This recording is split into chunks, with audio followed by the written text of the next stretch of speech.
Démarrer avec notre sujet du jour, c'est bien l'entrepreneuriat. L'autre fois, nous avons martelé sur l'entrepreneuriat dans son ensemble, en amont, en aval. Aujourd'hui, on va se focaliser sur la vie chrétienne, c'est-à-dire comment les jeunes chrétiens ne veulent pas, n'est-ce pas, entreprendre. Nous voulons savoir au moins qu'est-ce qui se passe au niveau de jeunes, qu'on dit souvent chrétiens, dans cet aspect d'entrepreneuriat. Sur ce, nous recevons le pasteur Ben Niamabo de l'église Nouvelle Vie.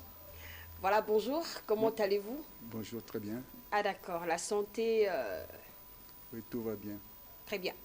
Dernièrement également, vous venez de fêter votre anniversaire, comment ça s'est passé? Oui, très bien, sous la grâce de Dieu. Super. Est-ce qu'on peut déjà comprendre par vous, comment est-ce que vous définissez ces concepts entrepreneuriat? Oui.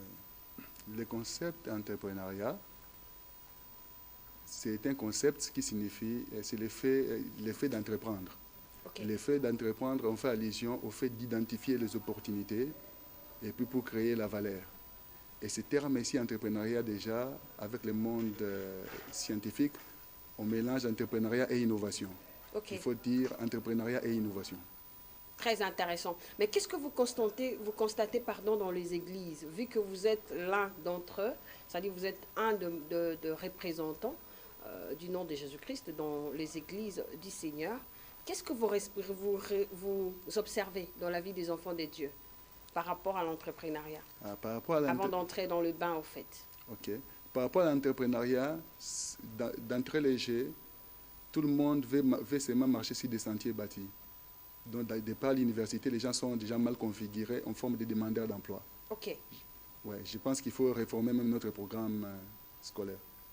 Très intéressant. Et maintenant, pourquoi les jeunes chrétiens ne veulent pas entreprendre? Ça, c'est une préoccupation. Oui. On ne veut pas, les jeunes chrétiens ne veulent pas entreprendre. Je pense que la plupart ne veulent pas risquer. Il faut d'abord commencer par identifier les opportunités. Okay. Ce qui est un problème, ça peut être une opportunité de percer. Ouais. Ce n'est pas parce qu'ils ont mal compris l'évangile? Ça aussi, c'est un souci, hein, pasteur? C'est une question transversale okay. qui regorge beaucoup de problèmes. Il y a une mauvaise compréhension de l'évangile aussi, parce que la plupart, tout le monde veut seulement se lancer au ministère. Et pourtant, nous sommes appelés à travailler. Car la Bible déclare celui qui ne travaille pas ne mange pas non plus. Tout à fait. Donc il faut travailler.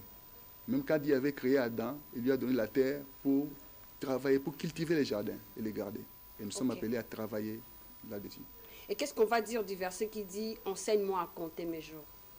Oui, enseigne-moi à compter mes jours, c'est-à-dire que il y a une certaine... On doit apprendre pour essayer un peu d'amener sa vie à une phase de signification. Parce que pour ne pas mener une vie oisive, il faut que nous puissions, cela demande un peu de la sagesse, cela demande un ajustement et puis une configuration de certain nombre de choses. Pasteur Niamabo, est-ce que ce n'est pas un problème au niveau du Caneva? C'est que les jeunes chrétiens, pas tout, hein, c'est-à-dire quand on parle de ça, c'est que c'est une observation qu'on a faite et le pasteur est mieux placé pour répondre à ces questions. Ce n'est pas un problème d'agenda que les enfants de Dieu n'ont pas un agenda précis justement pour leur évolution. C'est pas ça? Je crois que c'est aussi l'un des problèmes, les problèmes de gestion du temps. Okay. Parce que quand quelqu'un se réveille le matin, il doit avoir une liste de choses à faire. Il faut un planning. Tout à fait. Des choses à faire. Là, on a un Caneva, on a un tableau de bord de ce qu'on va faire la journée.